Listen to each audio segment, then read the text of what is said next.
আসসালামু আলাইকুম। আমার চ্যানেলে আপনাদের সকলকে স্বাগতম। ইন্ডিয়ার সেনাপ্রধান উপেন্দ্র ত্রিবেদী একটি সংবাদ সম্মেলনের মধ্যে তিনি বলেছেন, বাংলাদেশের সাথে সম্পর্ক খারাপ হওয়ার মূল কারণ হচ্ছে অনির্বাচিত সরকার। নির্বাচিত সরকার আসলে বাংলাদেশের সাথে সম্পর্ক আবার স্বাভাবিক হয়ে যাবে। আর বাংলাদেশের সাথে আমাদের আরেকটি বিষয়ে সম্পর্ক আগের মতো না থাকার মেইন কারণ হচ্ছে বাংলাদেশের সাথে পাকিস্তানের সাথে খুবই ভালো সম্পর্ক এবং চীনের সাথেও খুবই ভালো সম্পর্ক। আমাদের সার্বভৌমত্বের জন্য হুমকি আছে। এই সরকার যতদিন থাকবে বাংলাদেশের সাথে আমাদের আগের মতো সুসম্পর্ক হবে না। নির্বাচিত সরকার আসলে আবার আগের মতো সম্পর্ক হয়ে যাবে। এটার মেইন কারণ কি? এগুলো বলার মেইন কারণ হচ্ছে ইন্ডিয়া খুব তাড়াতাড়ি একটি নির্বাচন চাচ্ছে বাংলাদেশের মধ্যে। বাংলাদেশের মধ্যে একটি অবাধ ও সুষ্ঠু নির্বাচন হয়ে যে নির্বাচিত সরকার আসবে তার সাথে ইন্ডিয়ার সাথে একটি সুসম্পর্ক হবে। সেটা বিএনপি হোক এবং আওয়ামী লীগ হোক। কারণ নির্বাচিত সরকার আসলে সেটার একটা মেয়াদ থাকে, যে 5 বছর পর্যন্ত থাকবে বা 4 বছর একটা মেয়াদ থাকে। মানে বাংলাদেশের নির্বাচিত সরকার আসলে 5 বছর পর্যন্ত থাকে, এরপর আরেকটি নির্বাচন হয়। সেই কারণে তাদের সাথে কূটনীতিক ব্যাপারগুলা এবং সম্পর্ক করাটা খুব সোজা হয় এবং এক্সপোর্ট ইম্পোর্টের ব্যাপারে আবার বিভিন্ন ধরনের লেনদেন করতেও সুযোগ হয়। এবং নির্বাচিত সরকার আসার পরে যে বিরোধী দল থাকে বড়, তাদেরও রাজনীতি করার একটা সুযোগ হয়।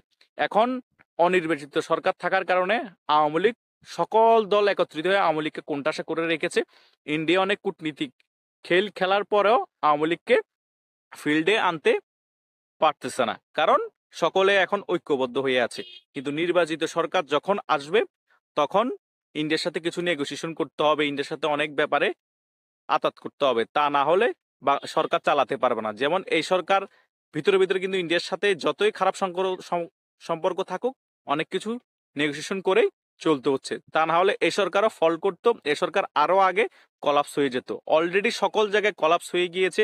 বাংলাদেশে আইন শৃঙ্খলা তো সম্পূর্ণ ধ্বংস হয়ে গিয়েছে। অনেক চেষ্টা করার পরেও বাংলাদেশে আইন শৃঙ্খলা ঠিক করতে পারতেছে না।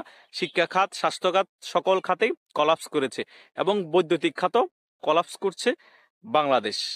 তাই নির্বাচিত সরকারের প্রয়োজন আছে। এই সকল বিষয় চিন্তা করে ভারতের সেনাপ্রধান উপেন্দ্র ত্রিবেদী বাংলাদেশের মধ্যে একটি নির্বাচিত সরকার চায় এবং যত তাড়াতাড়ি সম্ভব বাংলাদেশে নির্বাচন হোক, সেটা ভারতের প্রধান সেনা যে আছে তিনি চাই, সেটা ক্লিয়ার করে দিয়েছে।